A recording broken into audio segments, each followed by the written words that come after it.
Welcome back to Hear Me Out by SHK. Today we're going to be looking at the preview for Qualifier 1 of IPL 2026 between RCB and the Gujarat Titans. The match will be happening in HPCA Stadium, Dharamshala, and I think both teams will be very pleased with the venue that they've gotten for Qualifier 1 because it matches their home conditions very, very well.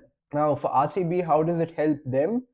Both the Chinnaswamy Stadium and the HPCA Stadium are at a high of weather, in terms of the density of the air, and also how quickly the ball comes onto the bat, the air time of the ball, all those other factors too. Now, for Gujarat, how does it help them?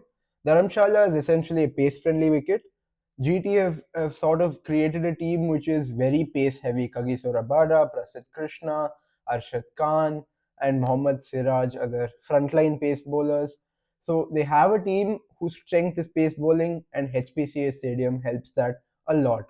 And also, if we look at how the phase wise breakdown comes in, you'll see that the first 10 overs is a setting phase, and in the last 10 overs, it's very hard to stop the flow of runs, which is actually how GT have lined themselves up this year. They have a very clear top three that is going to settle in and get you to a good score, and then after that, the rest of their batting order is just going to swing at the ball and try and get them to a winning score. It is also similar to how you need to play the Chinnaswamy Stadium. At Bangalore, the first 10 overs is also a setting phase, and the last 10 overs you have to hit. That's why if you look at RCB's batting order, they have Virat Kohli, Phil Salt or Jacob Bethel, Devdutt Padikkal and Rajat Patidar in their top four. All players are going to take them to about 98 to 100 in the first 10 overs. And then they have three designated hitters in Jitesh Sharma, Romario Shepherd, and Tim David, who are going to go hard at the ball and try and get as many runs as possible towards the back end.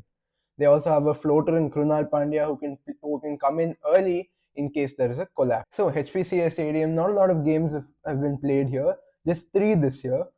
What are you going to expect? So if you're coming into this game a complete newbie, or you've just started watching cricket this year, how can you follow the game, where the game is at, who is ahead and who is behind? We'll have to look at the phase wise breakdown.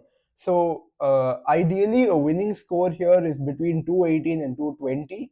We which RCB did get against the Punjab Kings uh, in the previous week. Scores like 210 were chased down within 19 to 20 overs. So ideally, the score would be between 218 to the ideal first inning score would be between 218 to 220. So to get to that score by phase, how should you go? At the end of the power play, you should ideally be 65 for 1. The first 4 to 5 overs are usually going to be very hard to bowl because you just need to clear the infield, and the ball travels very quickly because of the high altitude. If you hit the ball in the air, it's going to clear the infield comfortably. You could see that especially in the game between Punjab Kings and Delhi Capitals, where in the first 4 overs, Punjab got about 60 runs because they were able to easily clear the infield and get runs like that. But once Delhi sort of got the good length, they got the areas to bowl in, it was much more difficult to hit. So you can't allow batsmen to get any elevation too short of a length, and the batsmen are going to be able to clear the infield with ease. So at the end of the power play, you need to be 65 for 1. You should try not to give away too many wickets. In the first few overs, there will be seam movement and swing movement. Not a lot, but it will be there as a factor. Bowlers like Bhuvaneshwar Kumar, Kagiso Rabada, and Mohammad Siraj are going to be the important bowlers in this phase. Josh Hazlewood has struggled in the recent past, but in a playoff match, you can never discount an Aussie. The next phase is over 7 to 10. In this phase, you need to sort of consolidate the innings. Depending on how your power play has gone, you should ideally be 100 to 102 for 2 in this phase.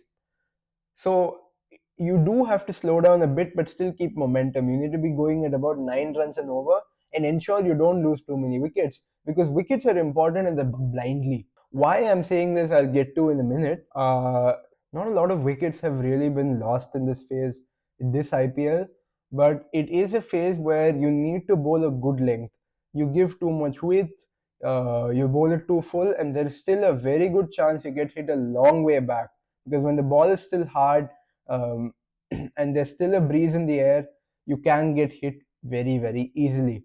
So finding the right length, the right lines is very, very important at HPCA, because If you give too many runs in the first 10 overs and you can't stop the runs at the back end in the last 5 overs, then you're going to go for a very high score. Now, overs 11 to 15 is the next phase. In this phase, you need to start building up momentum. You need to get about 50 to 55 runs. Try and get your team to 150 to 155 for three. In this phase, you need to start building momentum. You can afford to lose a wicket or two, but not more than that. It really depends on your first 10 overs. If you've put up a base like 100 runs, this phase you should easily be able to get 55. It gets easier to hit as the game progresses in this venue. But the most important thing is you shouldn't lose your momentum. This is the most important phase for the bowling team. We can This is exactly the phase where you can stifle the batting lineup, because they're not looking to conserve wickets and get to a score of 100. They're looking to build up momentum for the last 5 overs. So here, if you pick up wickets, when a team falls, they won't be able to get themselves back up. We saw this in the Punjab versus Mumbai Indians game, where Punjab were around 135, which is 135 for 6, and they lost a lot of the momentum that they had built up in the first 10 overs. They were exactly in the position that we talked about 102 for 2, and then suddenly they lost 4 wickets. They lost the momentum, and what should have been a 220 or a 225, they ended up getting 200, and MI chased the total down. This is really the phase where a lot of teams lose their momentum, they lose their way, and they start to stifle. Now, if you don't do that, if you still get 50 to 55 runs and set yourself up at about 150 for 3 or 4, 220 should be in your sight. It is 14 runs and over, it is 13 to 14 runs and over. It's a big ask from the batting side, but it can be done. Punjab Kings, with their tailenders and Azmatullah Omarzai, were able to get 65 runs in the last 5 overs. Teams are consistently able to score 65 to 70 runs with ease at this venue. It's very difficult to stop runs, and chasing teams have had a huge advantage. We saw MI winning a game out of nowhere because of the brilliance of Tilak Verma. We saw DC coming back from a very difficult game, and we saw Punjab Kings get a lot of runs in this phase despite the game being pretty much over. Shashank Singh came in and hit a lot of runs in the last few overs in the second innings. And in the same match, RCB were exactly where we said they should be, 157 for 3, and they ended up getting 222. So that's essentially the phase-wise breakdown. Now, if you look at which team is better equipped to win at this venue, it's going to be very close. RCB do have the better batting lineup, but there is still a bit of confusion as to who's going to open the batting with Virat Kohli. Venkatesh Iyer did a very good job in the previous game. Jacob Bethel has just left RCB on account of an injury, and Phil Salt might come in his place. But what that's going to do is a team that is won at the same venue with the same formula. If a player like Phil Salt comes in, that completely disrupts the kind of squad that you have built. So I don't think Phil Salt will play. I think Venkatesh Iyer will play, and Venkatesh Iyer has had a very good record in knockout matches in the IPL. I'll pull the exact stats up, but let's not forget 2021.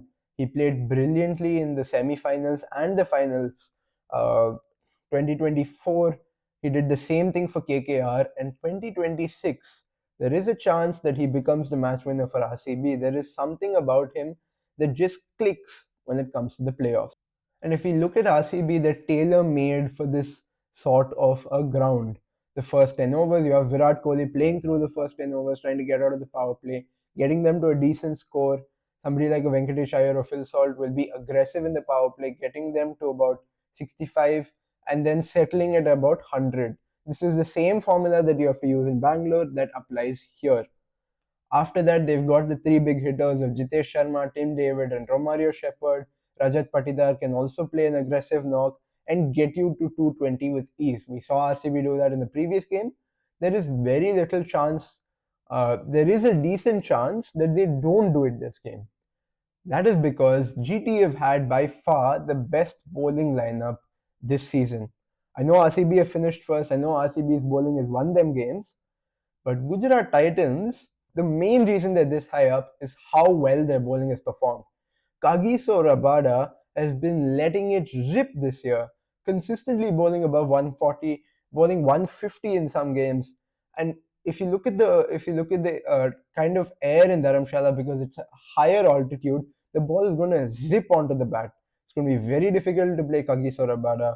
Mohammad Siraj has been steaming in. Prasid Krishna is back from an injury, and he can really bowl the tight lengths in the middle overs. So RCB might find it a little bit difficult. The main matchup is definitely going to be RCB's batting and GT's bowling. Who's going to come out on top? I think on both ends they're evenly matched, and there's very difficult chance of me giving an edge to anyone. On the flip side, if you look at GT's batting looks pretty fragile.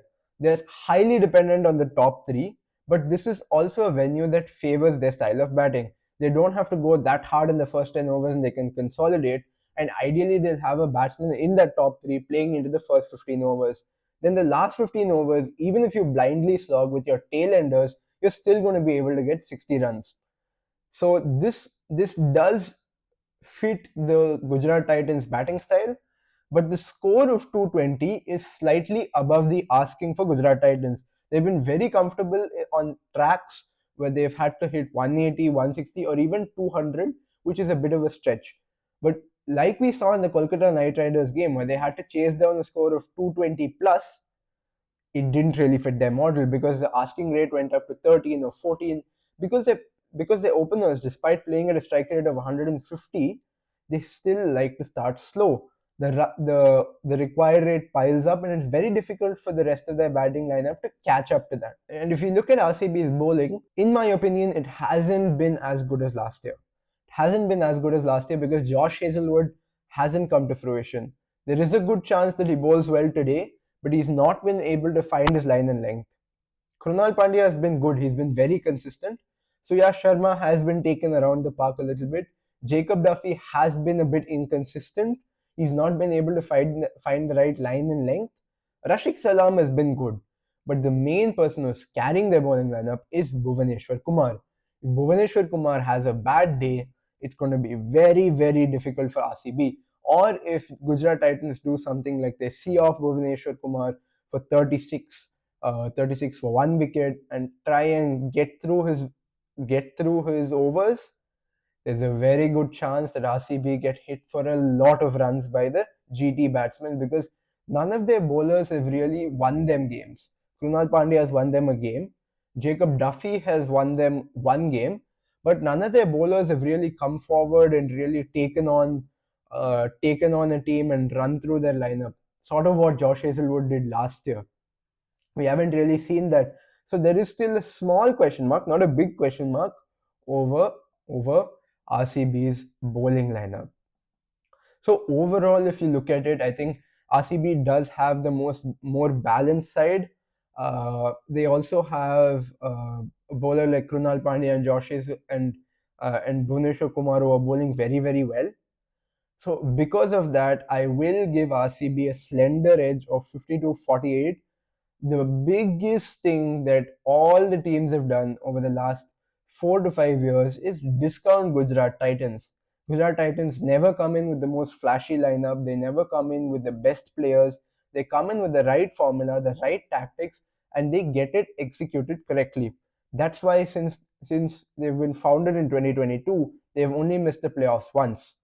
Since then, they've made it at least to the eliminator on every other occasion, and they've been a quality side because of that. So don't discount Gujarat Titans just because they look slightly weak on paper. But that said, I think RCB will be the team traveling to Ahmedabad, and a message to all the teams in the playoffs: do not let Gujarat Titans go to Ahmedabad. They've mastered the conditions. They won 6 out of 7 games there already. They've been a very good side at Ahmedabad. If you let them go and let them play their formula at Ahmedabad, they're going to be a very difficult team to beat, and they might get their second title. That said, RCB are still the front runners of the entire IPL to win this. My overall prediction for who's going to win the IPL: 60% RCB, 20% Gujarat Titans, 18% Sunrisers Hyderabad, and 2% Rajasthan Royals. That was the analysis. I hope you enjoyed. Don't forget to like, share, and subscribe for more.